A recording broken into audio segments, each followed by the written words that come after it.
Hello. मैं अभी सापा में हूँ। सापा नॉर्थ वेस्ट वियतनाम में पड़ता है और बहुत छोटा सा टाउन है, चाइना बॉर्डर पड़ता है और लाओ काओ प्रोविंस में पड़ता है। और मैं पिछले एक महीने से ज़्यादा हो गया मुझे वियतनाम में। और ये मेरी आई वुड से कि पहली वीडियो है वियतनाम के बारे में। मैंने अभी तक कुछ खास रिकॉर्ड नहीं किया है और थोड़ा बहुत करा भी है, तो मैं पहले ये वीडियो रिकॉर्ड करना चाह रहा था। उसका पर्पज़ ये था कि मैं लोगों को बता पाऊँ कि वियतनाम कैसा है, सिर्फ टूरिस्टिक डेस्टिनेशन के बारे में बात ना करूँ। वियतनाम का कल्चर, उसकी हिस्ट्री एंड लोग कैसे रहते हैं यहाँ पे, बेसिक चीज़ें मेरा मन था कवर करने का। मेरा ट्रैवल करने का ऑब्जेक्टिव ही यही रहता है कि मैं किसी भी कंट्री को अच्छे से समझ पाऊँ, देख पाऊँ और स्पेशली लोगों से मिल पाऊँ और समझ पाऊँ कि कंट्री फंक्शन कैसे कर रही है। और जो भी पैरामीटर्स हैं मेरे हिसाब से जो मुझे समझने चाहिए। तो मैं बहुत स्लो ट्रैवल कर रहा हूँ, मैं बिल्कुल रश में नहीं हूँ इस टाइम। तो पिछले ऑलमोस्ट 35-40 दिन से मैंने साउथ वियतनाम से नॉर्थ वियतनाम कवर करा है। बहुत सारी चीज़ें पढ़ी हैं, बहुत लोगों से मिला हूँ। तो ये वीडियो एक इन्फॉर्मेशन है वियतनाम के बारे में, मेरे पर्सपेक्टिव के हिसाब से, कि मुझे क्या लगता है वियतनाम कैसा है। एंड टूरिस्टिक डेस्टिनेशन अगर देखनी है, जगह देखनी है, सिटीज़ देखनी है, तो उसके मुझे लगता है बहुत व्लॉग्स अवेलेबल हैं। तो मैं ऐसा कुछ अलग नहीं कर पाऊँगा। पर जैसे मैं घूमना चाहता हूँ, जिस पॉइंट ऑफ व्यू से मैं घूमना चाहता हूँ और जो मेरा एम रहता है घूमने को लेकर, मैं वो कवर करना चाहता हूँ। कंट्री के बारे में आपको बताना चाहता हूँ कि कंट्री कैसे फंक्शन कर रही है, क्या हिस्ट्री रही है और अभी प्रेजेंट में कितना अच्छा कर पा रही है। तो ये जो वीडियो है, इसके थ्रू आप वियतनाम के बारे में जान सकते हो और इंडिया से कंपेयर कर सकते हो। ऑल्सो मैं बात करूँगा वियतनाम की करेंसी के बारे में, वियतनाम के इंडिपेंडेंस के बारे में, उसकी हिस्ट्री के बारे में, वियतनाम अमेरिका वॉर के बारे में और सोशल पॉलिसीज़ के बारे में। मैं हिस्ट्री से अगर शुरुआत करूँ तो वियतनाम पुरानी सिविलाइजेशन है, 3rd सेंचुरी BC से सिविलाइजेशन बनी हुई है। और कंट्री नॉर्थ और साउथ में डिवाइडेड है रिवर के बेसिस पे। नॉर्थ में एक रिवर बहती है, उसका नाम है रेड रिवर। साउथ में है मेकोंग रिवर। तो एक डेल्टा नॉर्थ में है, एक डेल्टा साउथ में, उसको रेड डेल्टा बोलते हैं, रेड रिवर डेल्टा। साउथ में जो उसको मेकोंग रिवर डेल्टा बोलते हैं। चाइनीज़ ने पहले रूल करा है यहाँ पे करीब 700-800 साल लगभग। और चाइनीज़ कल्चर का, उसकी लैंग्वेज का बहुत इन्फ्लुएंस है वियतनाम में। और बुद्धिज़्म का इन्फ्लुएंस है, ताओइज़्म का इन्फ्लुएंस है। चाइनीज़ ने वियतनाम को मेरे ख्याल से करीब 700-800 साल रूल करा है। और वियतनाम ने 10th सेंचुरी में चाइना को डिफ़ीट किया था बेसिकली। और उसके बाद हमने 10th सेंचुरी के बाद बहुत सारी वियतनामी डायनेस्टीज़ देखी हैं। ऑल्सो एक बहुत इम्पॉर्टेंट फैक्ट जो मुझे पता चला, जो कि मुझे पहले नहीं पता था यहाँ पे आने से, वो है कि साउथ वियतनाम में या और थोड़ा सेंट्रल वियतनाम में एक चंपा डायनेस्टी हुआ करती थी, जो कि हिंदू डायनेस्टी थी, हिंदू रूलर था वहाँ पे। तो मुझे ये मालूम था कि लाओस में, कंबोडिया में और इंडोनेशिया में हिंदू इन्फ्लुएंस बहुत ज़्यादा रहा है। और बट मुझे वियतनाम के बारे में मालूम नहीं था। तो कुछ पढ़ने के बाद, कुछ जगह जाने के बाद मुझे पता चला कि चंपा डायनेस्टी यहाँ पे एग्जिस्ट करती थी। और कुछ रूइंस हैं, मतलब हिंदू टेम्पल्स के यहाँ पे, बहुत अच्छी हालत में नहीं है। आर्कियोलॉजिकल सर्वे ऑफ इंडिया ने और वियतनामीज़ गवर्नमेंट ने मिलके थोड़े टेम्पल्स को ठीक करना चालू करा है, बट अभी भी हालत बुरी है। अमेरिकन वियतनाम वॉर के टाइम पे बहुत बॉम्बिंग हुई थी उस एरिया में, तो टेम्पल्स बहुत ख़राब हो गए थे। उसके बाद जब नॉर्थ वियतनाम के बाद वियतनाम का एक्सटेंशन हुआ साउथ वियतनाम में, जो मेकोंग डेल्टा वाला एरिया है। एंड तो वियतनाम थोड़ा एक्सपेंड होता गया। उसके बाद करीब 1858 में मिड 19th सेंचुरी में फ्रेंच यहाँ पे आते हैं और फ्रेंच ने वियतनाम पे अटैक करा। 1887 तक पूरा फ्रेंच कंट्रोल हो जाता है, फ्रेंच कॉलोनी बन जाती है। और तो फ्रेंच इंडो चाइना का पार्ट होता है। लाओस भी पार्ट था पहले, कंबोडिया भी पार्ट था, तो वियतनाम भी पार्ट बन जाता है। अब बात करेंगे कि कैसी कॉलोनी थी। तो जैसे ब्रिटिश कॉलोनी थी इंडिया में, वो एक्सट्रैक्शन वाली जो पॉलिसी होती है कि यहाँ से सामान ले जाके वहाँ बेचेंगे यूरोप में, सेम चीज़ ऐसे था। वियतनाम में भी फ्रेंच ने यही करा है, सब कुछ एक्सट्रैक्ट करा है। राइस यहाँ से बहुत एक्सपोर्ट करे हैं, रबड़ की अच्छी खासी खेती हुआ करती थी, वो करा है। कोल को बहुत एक्सपोर्ट करा है यहाँ से।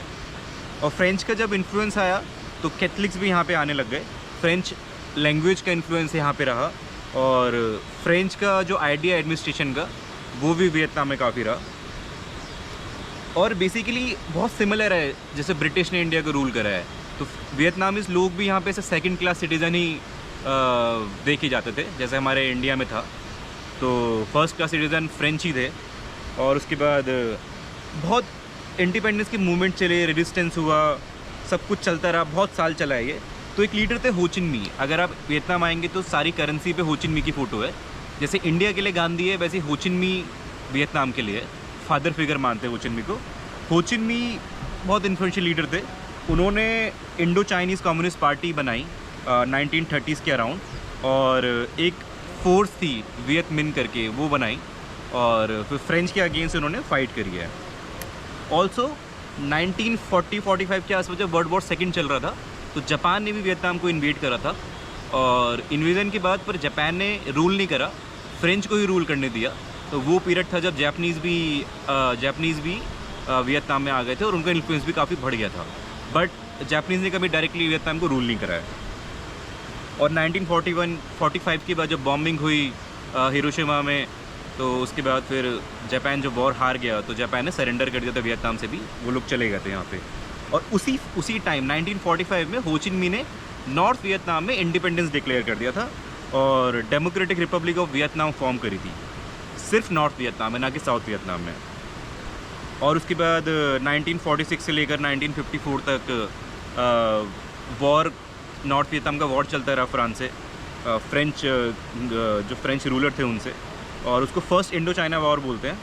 और आखिरी में फ्रेंच को वियतनामी फोर्सेस ने डिफीट कर दिया था, तो नॉर्थ वियतनाम से फ्रेंच लोग चले गए थे। उसके बाद करीब 1954 में जेनेवा अकॉर्ड हुआ, जिसमें ये बोला गया कि वियतनाम को 2 पार्ट में डिवाइड करेंगे 17th पैरेलल पे। तो वियतनाम को डिवाइड कर दिया, नॉर्थ वियतनाम अलग हो गया, साउथ वियतनाम अलग हो गया। और जो नॉर्थ वियतनाम था उसको रूल, मतलब जो पावर में थे वो हो चिन मी थे, वो कम्युनिस्ट लेड नॉर्थ वियतनाम था वो। तो बहुत इन्फ्लुएंस थे सोवियत रशिया से, सोशलिज्म बहुत देख सकते थे हम यहाँ पे, कम्युनिस्ट का बहुत इन्फ्लुएंस था। साउथ जो वियतनाम था उसकी बैकिंग थी यूएस के, मतलब यूएस उसको बैक करता था। और डीएम करके एक रूलर थे जिसने पपेट थे बेसिकली यूएस के, उनको वहाँ बैठा रखा था और वही साउथ वियतनाम पूरा रूल कर रहे थे। जेनेवा अकॉर्ड में इलेक्शन प्रॉमिस हुए थे कि इलेक्शन कराएंगे नॉर्थ वियतनाम में, साउथ वियतनाम में, ताकि कंट्री को रीयूनिफाई कर पाएँ। बट अकॉर्ड में बोला तो क्या था इलेक्शन होंगे, बट कभी इलेक्शन हुए नहीं। तो 1956 में इलेक्शन होने वाले थे जब जेनेवा अकॉर्ड साइन हुआ था, पर वो कभी हो नहीं पाया। उसके बाद हुआ सेकेंड इंडो चाइना वॉर 1955 से 1975 तक, जो कि इसको हम वियतनाम वॉर, या यहाँ पे तो वियतनाम वॉर नहीं बोलते, यहाँ पे अमेरिकन वॉर बोलते हैं। हम लोग जो इंडिया में बढ़ते हैं उसको वियतनाम वॉर बोलते हैं। तो वो 20 साल चला है और वो ऐसा वॉर है जहाँ पे यूएस ने सबसे ज़्यादा खर्चा करा है। और यूएस जैसे डायरेक्टली इन्वॉल्व रहा है सेकेंड वर्ल्ड वॉर में, कोरियन वॉर में, वियतनाम वॉर में। तो वियतनाम वॉर में जो एक्सपेंसेस थे ना यूएस के, वो इतने ज़्यादा हैं कि आप कंपेयर नहीं कर सकते यूएस के एक्सपेंसेस किसी और भी वॉर में जिसमें यूएस इन्वॉल्व रहा है। यूएस को डर था कि नॉर्थ वियतनाम में कम्युनिज्म फैल रहा है, तो अगर ये लोग जीत गए वॉर तो साउथ में भी कम्युनिज्म फैलेगा, उसके बाद आसपास की जो कंट्री है वहाँ पे भी फैलेगा। उसको डोमिनो इफेक्ट बोलते हैं। तो यूएस को डर था कि मतलब अगर ये कंट्री कम्युनिज्म अपना लेगी तो आसपास की और कंट्रीज़ भी कम्युनिज्म की तरफ जाती जाएंगी। तो यूएस डायरेक्टली वॉर में इन्वॉल्व हुआ और यूएस ने पूरी बैकिंग दिया साउथ को, अपनी आर्मीज यहाँ भेजी हैं।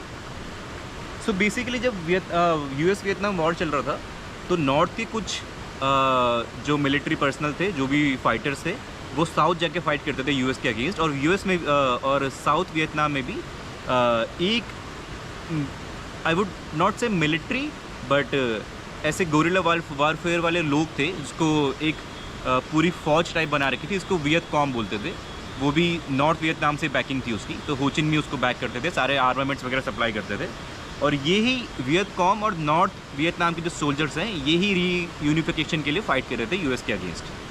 तो वॉर चला है करीब 20 साल और 1973 में यूएस वॉर से निकलता है, यूएस की एक तरह से डिफ़ीट होती है, मैं यही कहूँगा कि डिफ़ीट होती है।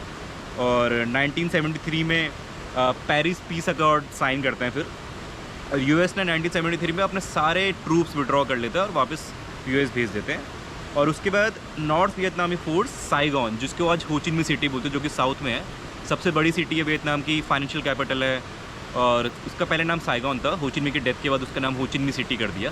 तो 1976 के आसपास नॉर्थ वियतनाम साइगॉन को कैप्चर कर लेते हैं और उसके बाद socialist Republic of Vietnam form करते हैं। अब मैं बताता हूँ कि वॉर के बारे में। वॉर बहुत इंटरेस्टिंग रहा है और मैं वॉर रेमिनेंट्स म्यूज़ियम गया हूँ हो चिन मिन्ह में, जिसमें मुझे बहुत कुछ चीज़ें मालूम चली हैं। तो वॉर इतना बड़ा स्केल पे था, वॉर में कैजुअलिटी इतनी ज़्यादा थी और इतनी फोर्सेस का इन्वॉल्वमेंट था। तो कुछ फिगर्स जो मैंने नोट किए हैं म्यूज़ियम में जाने के बाद, वो सब आपको बताता हूँ। कि 20 साल वॉर चला, बेसिकली 20 साल वॉर चला। 27 लाख यूएस सोल्जर्स वियतनाम में आए थे, 27 lakh, 2.7 million US soldiers involve थे। और नॉर्थ वियतनाम की फोर्सेस थी, वियतकॉम जैसे मैंने बताया वो थी, वो यूएस के अगेंस्ट फाइट कर रहे थे। बेसिकली उनके पास बहुत ज़्यादा इक्विपमेंट्स तो नहीं हुआ करते थे, जो कि नॉर्थ वियतनाम की फोर्सेस थी और की वियतकॉम थी, पर तो वो गोरिल्ला वॉरफेयर ही करते थे, छुप छुप के ही अटैक करते थे।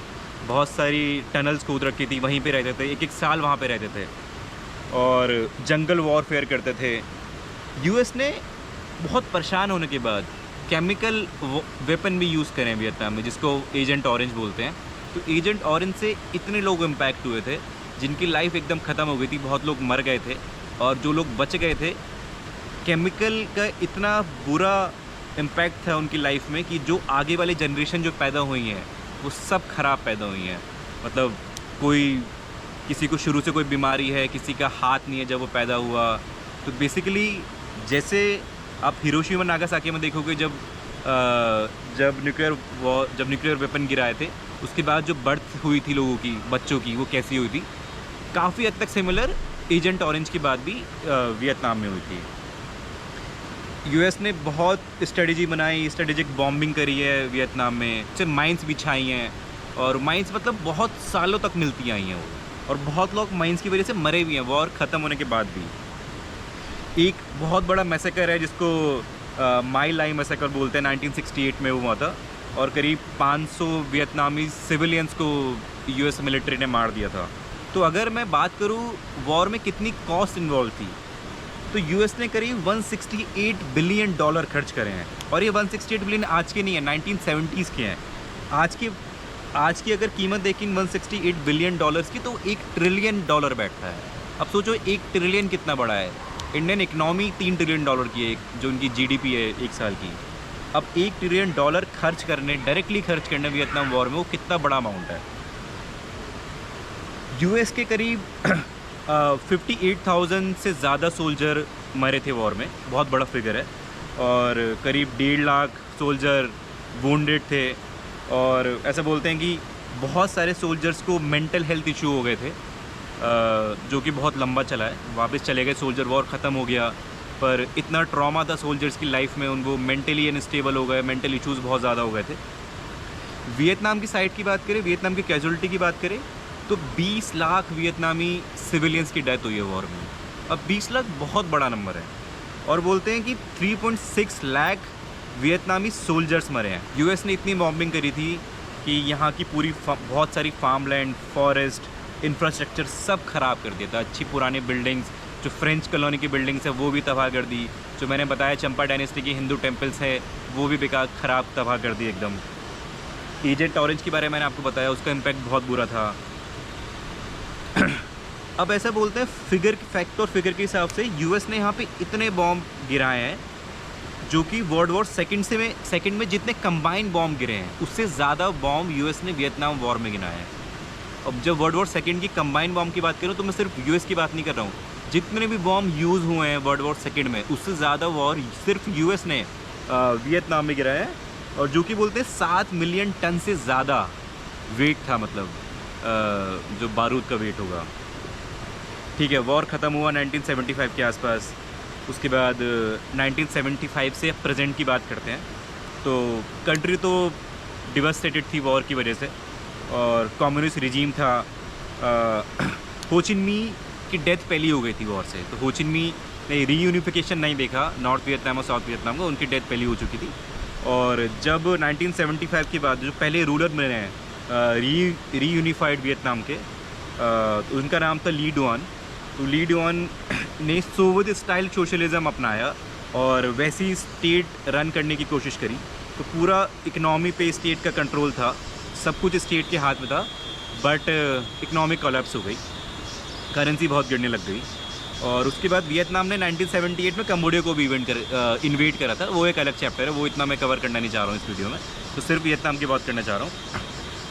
अब जैसे 1991 में हमारे एलपीजी रिफॉर्म्स आए थे, हमने अपनी इकनॉमी ओपन करी थी, वैसे ही वियतनाम ने डोई माई रिफॉर्म्स बोलते हैं, डोई मोई रिफॉर्म्स 1986 में आए थे। इन्होंने अपनी इकनॉमी ओपन करी, जैसे चाइनीज़ ने अपनी इकनॉमी ओपन करी थी, ओपन इकनॉमी करी थी, वैसे ही वियतनाम ने करी है, सेम मॉडल अपनाया। और सोशलिस्ट ओरिएंटेड अप्रोच था इनका पूरा। तो मार्केट इकनॉमी होगा वियतनाम, पर गवर्नमेंट का कंट्रोल रहेगा। तो कैपिटलिज्म बेसिकली होगा विद द गवर्नमेंट कंट्रोल। उसके बाद हमने देखा कि 1986 के बाद बहुत ट्रांसफॉर्मेशन आया वियतनाम में।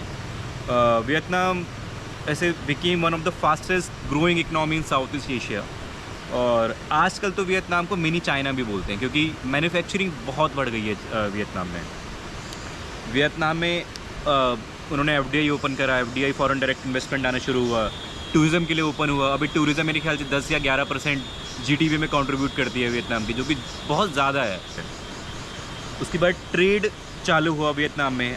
अभी वियतनाम आज के टाइम में बहुत बड़ा मैन्युफैक्चरिंग हब बन गया है।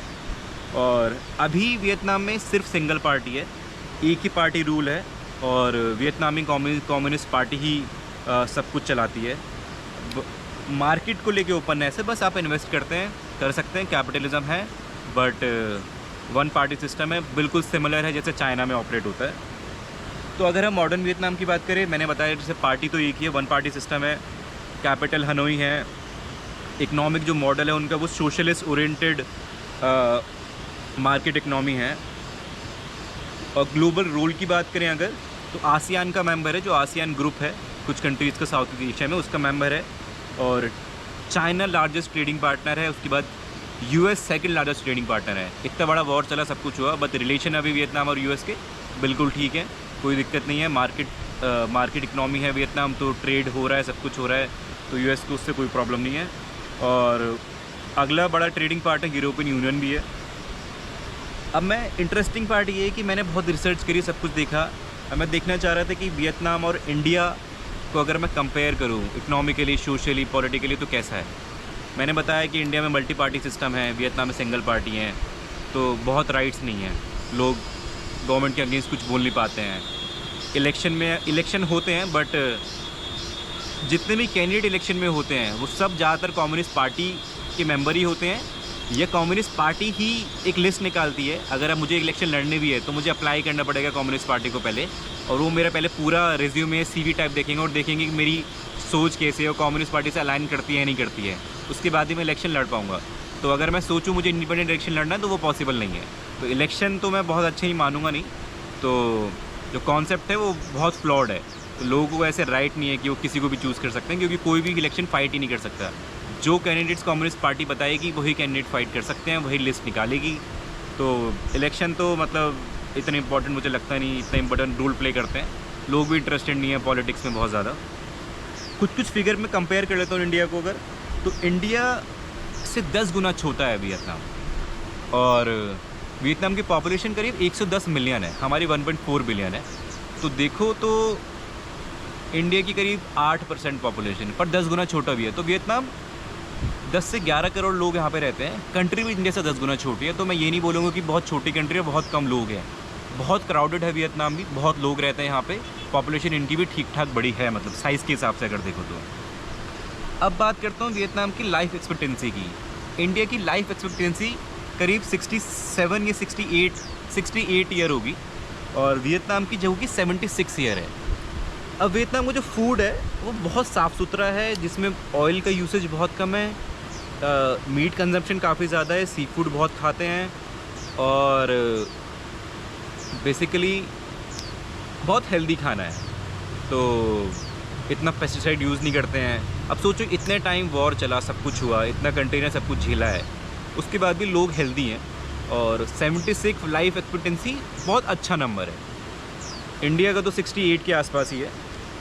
अच्छा, लिटरेसी रेट की बात करें तो इंडिया की जो लिटरेसी रेट है आज के टाइम में मेरे ख्याल से वो करीब 75% है, तो 75% ही लिटरेट है इंडिया में। अगर वियतनाम की बात करें तो करीब 95-96% लिटरेसी रेट है यहाँ पे, जो कि इंडिया से बहुत ज़्यादा अच्छा है। तो अगर जीडीपी की बात करें, इंडिया बहुत बड़ी कंट्री है, तो इंडिया की जीडीपी ऑब्वियसली वियतनाम से बहुत ज़्यादा होगी। इंडिया ने अभी अभी सरपास करा है जापान को, बट स्टिल मुझे लगता है कि पर कैपिटा सही तरीका है किसी इकनॉमी और किसी कंट्री को जज करने के लिए, जीडीपी नहीं। और अगर मैं पर कैपिटा की बात करूं तो पर कैपिटा इनकम वियतनाम की ज़्यादा है इंडिया से। वियतनाम की पर कैपिटा करीब $3,470 है और इंडिया की है 3,000 से थोड़ी सी कम, 2,932 के आसपास बैठती है। पॉपुलेशन की मैंने बताया करीब 110 मिलियन लोग यहाँ पे रहते हैं, हमारे यहाँ पे 1.4 बिलियन लोग रहते हैं, तो पॉपुलेशन वाइज तो हम बहुत बड़े हैं, पर 10 गुना कंट्री के साइज़ में भी बड़े हैं। अच्छा, इंटरेस्टिंग चीज़ मुझे पता चली, जो एक्सपोर्ट्स है वियतनाम का वो करीब $347 बिलियन का है और इंडिया का जो है वो करीब $428 बिलियन का है। अगर आप साइज़ देखो वियतनाम का तो वो इंडिया से 10 गुना छोटा है, पर एक्सपोर्ट्स में बहुत डिफरेंस नहीं है, कहाँ 347 और इंडिया का कहाँ 428। तो मुझे लगता है बहुत मैसिव डिफरेंस नहीं है, जितना मैं एक्सपेक्ट कर रहा था उससे तो कम ही है। और मैं अगर ह्यूमन डेवलपमेंट इंडेक्स की बात करूँ, उसको SDI रैंक की बात करूँ, तो वियतनाम की रैंक 107 आती है ग्लोबली और इंडिया की रैंक 130 आती है। तो SDI भी मुझे लगता है बहुत इंपॉर्टेंट फैक्टर है किसी भी कंट्री को मेज़र करने के लिए, और इंडिया से बहुत बेटर परफॉर्म करता है वियतनाम। प्रेस फ्रीडम वियतनाम का ख़राब है क्योंकि कम्युनिस्ट पार्टी रूल करती है, वन पार्टी सिस्टम है, प्रेस बिल्कुल कंट्रोल्ड है। तो प्रेस फ्रीडम इंडेक्स में वियतनाम की रैंक आती है 174, लेकिन इंडिया की रैंक भी बहुत अच्छी नहीं है, वो आती है 151, तो बहुत बड़ा डिफरेंस नहीं है। और ये आउट ऑफ 180 कंट्रीज़ है, इंडिया की रैंक 180 कंट्रीज़ में से 151 आ रही है, वियतनाम की 174 आ रही है। वियतनाम से नीचे मुझे लगता है नॉर्थ कोरिया और चाइना वाइना टाइप ही होंगे और यही कंट्रीज़ होंगी। ग्लोबल सॉफ्ट पावर की बात करूँ तो सॉफ्ट पावर में इंडिया की रैंक करीब 29 आती है और वियतनाम की 54 आती है। वियतनाम कंपैरेटिवली छोटी कंट्री है, इंडिया की सॉफ्ट पावर का जो इन्फ्लुएंस है ज़्यादा बड़ा है, इस वजह से सॉफ्ट पावर में तो इंडिया ठीक ठाक लीड करता है। हाँ, सॉफ्ट पावर का जो इंडेक्स है वो 193 कंट्रीज़ का जो पूरा डेटा है, जिसमें से इंडिया की रैंक 29 आती है, वियतनाम की 54 बोला था मैंने, 52 रैंक है, सॉरी अभी मैंने चेक करा। अब ग्लोबल पीस इंडेक्स की बात करूं, अब कितना पीस है किसी कंट्री में, 163 कंट्रीज़ में से इंडिया की रैंक आती है 116, 116 आउट ऑफ 163 कंट्रीज़, और वियतनाम की रैंक आती है 41। अब देखो कितना बड़ा डिफरेंस है। ग्लोबल हंगर इंडेक्स की बात करें, इंडिया की रैंक 105 है आउट ऑफ 127 कंट्रीज़, तो अफ्रीकन कंट्री से थोड़ी सी बेटर होगी, बहुत बेटर तो नहीं है। पर अगर वियतनाम की बात करें, वियतनाम की रैंक आती है करीब 63, तो इंडिया से तो बहुत ही अच्छी है, मतलब करीब 50 रैंक ऊपर है इंडिया से वियतनाम। अब जेंडर इनइक्वालिटी की बात करें, इंडिया में जेंडर इनइक्वालिटी बहुत ज़्यादा है, हमने देखी है। इंडिया की रैंक आती है जेंडर इनइक्वालिटी में 108 आउट ऑफ 193 कंट्रीज़, वियतनाम की रैंक आती है 71 out of 193 countries. 70% of the population of the women population works in Vietnam. अब सोचो 70% जहाँ पे महिला काम कर रही हैं, वहाँ पे कितना सही होगा। इंडिया का मुझे नहीं पता कितने % औरतें काम करती है, पर मैं नहीं मानता कि 50% से भी ऊपर होती होंगी, बहुत और ही कम होता होगा मेरे ख्याल से। पर वियतनाम में 70% विमेन काम करती हैं। 70% मुझे लगता है बहुत अच्छा फिगर है। हम बात करते हैं ग्लोबल हैप्पीनेस इंडेक्स की, आउट ऑफ 146 कंट्रीज़ इंडिया की रैंक है 126, जो कि बहुत बेकार है मेरे हिसाब से। तो ग्लोबल हैप्पीनेस इंडेक्स में तो इंडिया बिल्कुल अच्छा परफॉर्म नहीं करता है, लेकिन वियतनाम की रैंक आती है 54। अब आप खुद कंपेयर कर सकते हो, करीब 70 रैंक ज़्यादा है वियतनाम की, मतलब उससे पहले पड़ता है इंडिया से। तो कहाँ 54 है, कहाँ 126 है। अब बहुत लोग कहेंगे कि जो इंडेक्स होते हैं ये ख़राब है, ये जो इनका मेज़र करने का तरीका है वो ठीक नहीं है। मैं काफ़ी हद तक पर्सनली इंडेक्स से एग्री करता हूँ। कुछ कभी कभी होता है जो कि जो उनके क्राइटेरिया होते हैं जिससे मैं डिसएग्री करता हूँ, बट मोटा माटी देखो तो मुझे प्रॉब्लम नहीं है इंडेक्सेस से, मैं बिल्कुल रेजोनेट कर पाता हूँ। मैं वियतनाम में 1 महीने से ऊपर से हूँ और जितने भी रैंकिंग मैंने देखी है तो मैं ये नहीं कह सकता कि फ्रॉड रैंकिंग है और इंडिया की फ्रॉड रैंकिंग है। मैं इंडिया में ही रहा हूँ शुरू से, और वियतनाम आने के बाद मैं बोल सकता हूँ कि मतलब मैं ये डिफरेंस मार्केट में जाके, सिटीज़ में जाके, गांव में जाके फील कर पा रहा हूँ, मतलब ना। तो ऐसा नहीं है कि झूठ है सब कुछ या प्रोपेगेंडा है, ऐसा तो मेरे को बिल्कुल नहीं है। इंडिया कहाँ का लीड करता है, जो वियतनाम से बेटर परफॉर्म करता है इंडिया, वो है ग्लोबल इन्फ्लुएंस में, क्योंकि इंडिया 7th लार्जेस्ट कंट्री है, 4th लार्जेस्ट इकनॉमी है, और इनोवेशन इंडिया में बेटर है वियतनाम से। इंडिया की मिलिट्री बहुत बेटर है, तो मिलिट्री का इन्फ्लुएंस बहुत ज़्यादा होता है, और प्रेस फ्रीडम मैंने बताया इंडिया उसमें थोड़ा बेटर परफॉर्म करता है। अब ये तो हो गई सारे डेटा की बात। अब मैं वियतनाम की बात करूँ तो मुझे लगता है वियतनाम में जो लोग हैं वो ज़्यादा खुश हैं इंडियन से।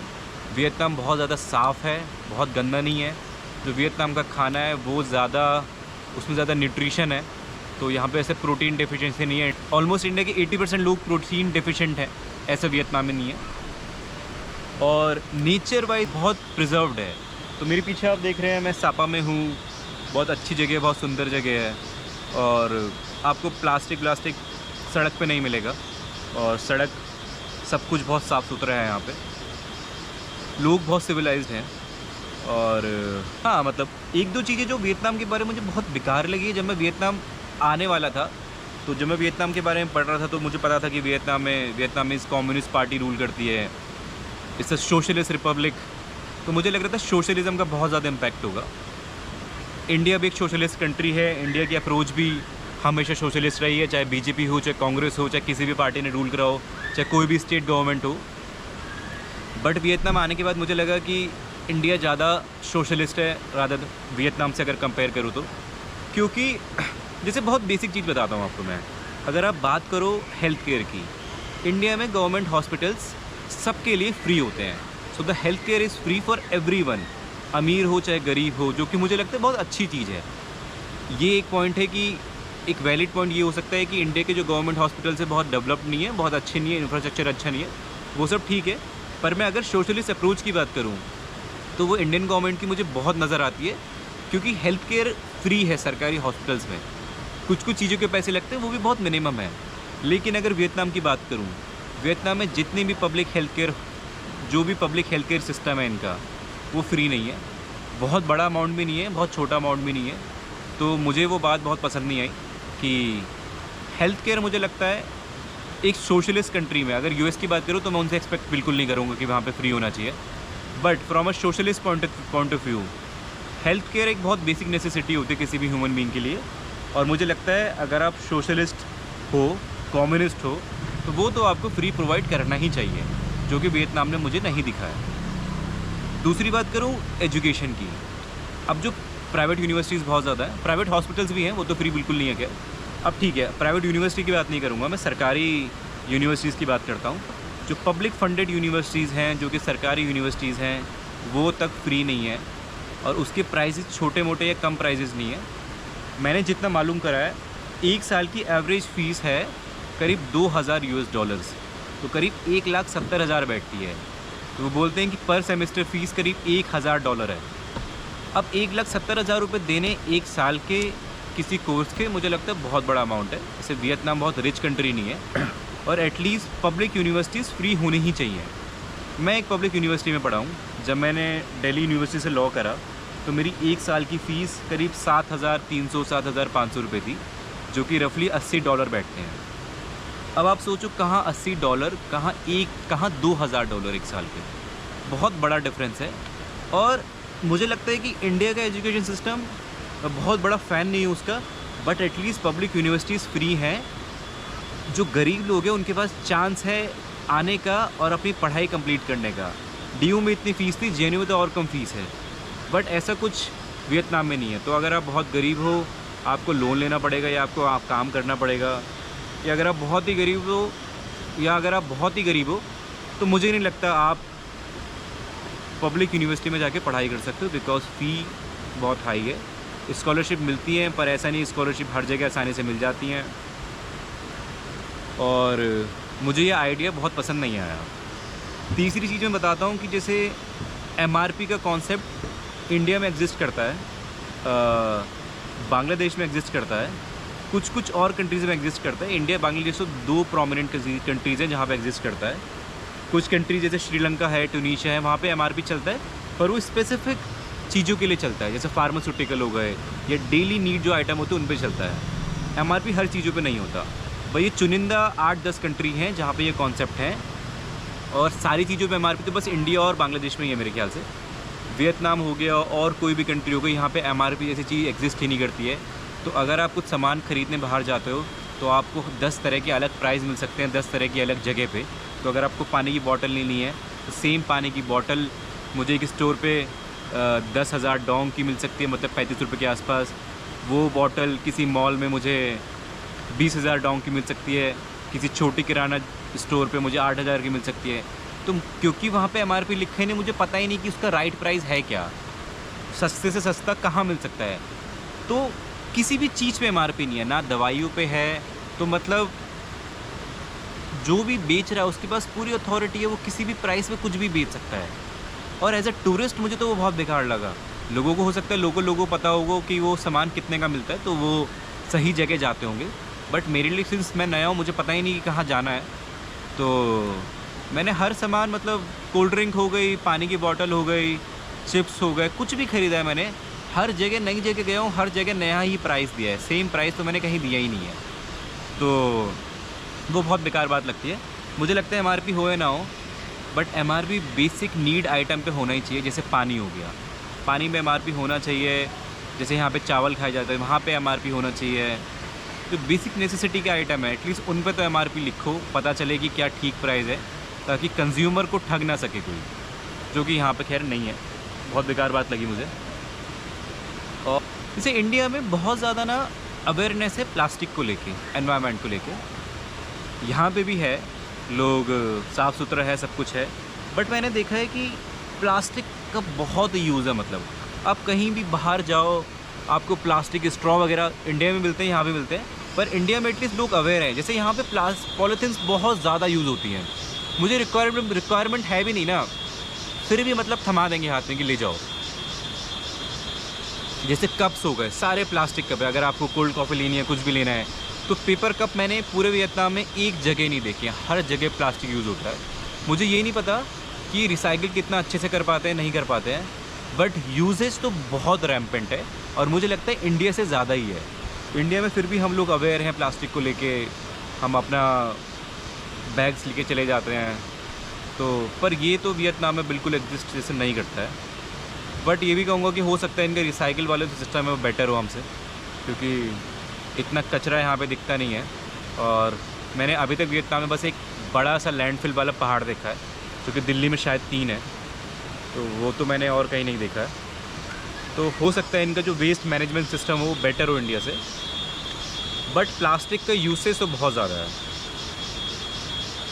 तो आई थिंक ये तो हो गई वियतनाम के बारे में बात। और कुछ क्वेश्चन हो तो आपका कमेंट में डाल देना।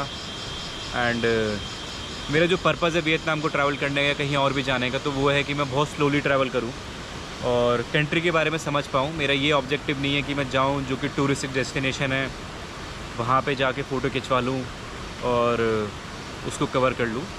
मैं एक जगह पे 8 दिन 10 दिन रहना प्रेफर करता हूँ। लोकल लोगों के पास जाना, उनसे मिलना प्रेफर करता हूँ और समझना प्रेफर करता हूँ कि वो कैसे रहते हैं यहाँ पे, क्या खाना पीना है उनका, क्या कल्चर है उनका, लाइवलीहुड कैसा है उनका। तो हिस्ट्री में मुझे इंटरेस्ट है तो मैं वो पढ़ने की कोशिश करता हूँ। पॉलिटिक्स में मैं क्योंकि काम करता आ रहा हूँ उस फील्ड में, वो उसमें मुझे बहुत इंटरेस्ट है तो उसकी बात करता आया हूँ। वियतनाम में ऐसा है कि मैं बहुत लोगों से मैंने ट्राई करा बात करने का पॉलिटिकल रिजीम के बारे में, तो पर लोग बहुत ओपन नहीं है क्योंकि थोड़ा प्रेशर भी है, अलाउड भी नहीं है ऐसे बात करना। और मैंने कुछ लोगों से बात करा कि वो चाहते हैं कि डेमोक्रेसी इस्टेब्लिश हो वियतनाम में या ना हो, तो लोगों ने बोला है कि इस बारे में बात करना नहीं चाहते, क्योंकि एक प्रॉब्लम ये भी है कि वो ओपनली इस बारे में बात करेंगे तो एक तो अलाउड ही नहीं है इस बारे में बात करना, किसी कोई और पार्टी इस्टेब्लिश करना, उन सब के बारे में रिजीम के अगेंस्ट बात करना अलाउड नहीं है और लोगों को बहुत इंटरेस्ट भी नहीं है। और ये बात मैं समझ ही पाता हूँ, आई थिंक कोई दिक्कत भी नहीं है इसमें। अगर आपकी कंट्री ठीक ठाक फंक्शन कर रही है, अगर लोग की गरीबी दूर हो रही है, लोगों के पास बेसिक नेसेसिटी जो होती है उनकी वो सारी पूरी हो जा रही हैं, ठीक हेल्थ केयर है, ठीक एजुकेशन है, ठीक खाना पीना है।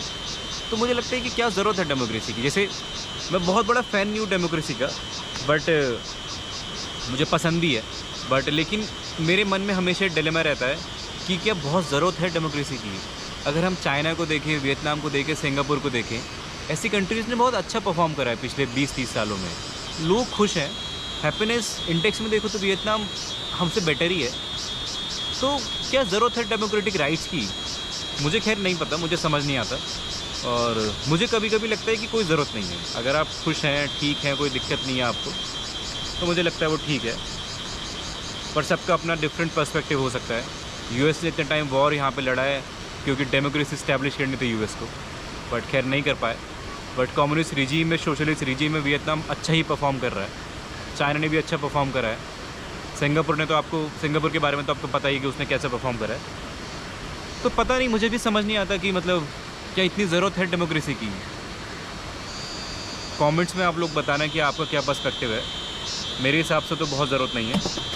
अगर हम पॉलिटिकल फ़िलासफ़ी की बात करें, अगर हम सारा पॉलिटिकल थॉट पढ़ें, प्लेटो, एरिस्टोटल, मैकियावेली सबको पढ़े, तो कोई भी नहीं बोलता कि कोई भी डेमोक्रेसी को सबसे ऊपर नहीं रखता। वो सब कहते हैं कि डेमोक्रेसी एक ठीक ठाक फॉर्म है गवर्नमेंट की, पर आइडियल नहीं है। आइडियल डिक्टेटरशिप ही है जहाँ पे लीडर बहुत अच्छा हो।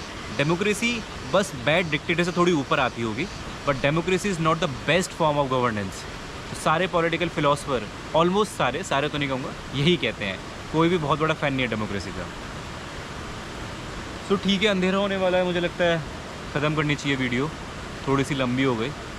एंड कुछ भी सजेशन हो आपको चैनल को लेके, जिस तरीके से मैं ट्रैवल कर रहा हूँ उसको लेके, तो प्लीज़ बताइएगा।